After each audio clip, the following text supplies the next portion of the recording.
सोलापूर विमानतळ अनेक वर्षापासून विमानतळ असून इथं एकही विमान उडत नाही।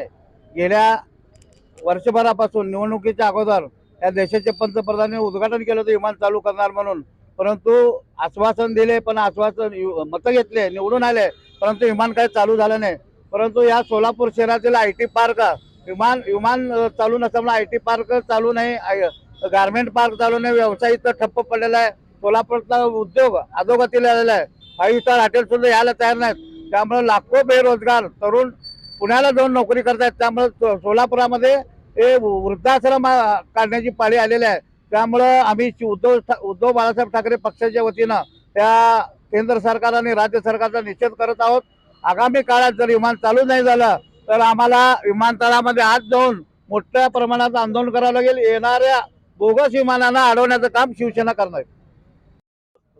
आज शिवसेनेनं ज्या विमानतळाचं लोकार्पण पंतप्रधान मोदीजी विश्वगुरु मोदीजींनी केलं होतं, परंतु या विमानतळावरून एकही प्रवासी विमान उडत नाही। निवडणुकीच्या तोंडावर विमानाचं बुकिंग चालू झालं। 23 तारखेला गोव्याला विमान उडणार म्हणून जाहीर केले। काल 23 तारीख होती, 5 वाजेपर्यंत आम्ही वाट पाहिली, परंतु विमान उडालं नाही।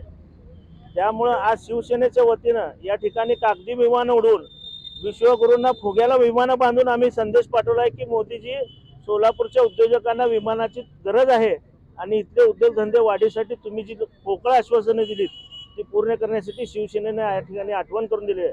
ज्याप्रमाणे मेघदूताला त्या कालिदासाच्या काव्यात मेघ दूत म्हणून आला होता, तसं आम्ही फुग्याला दूध बनवून या ठिकाणी विमान उडवलेले आहेत। आणि आम्हाला वाटतं की लबाडा घरचं जेवण जेवल्याशिवाय खरं नाही, असं भाजप सरकारचं वागणं आहे। त्यामुळे सोलापूरकर नक्कीच नाराज आहेत। मला वाटतं की यावरून तरी बोध घेऊन पंतप्रधान मोदीजी सोलापूरची विमानसेवा बहाल करतील।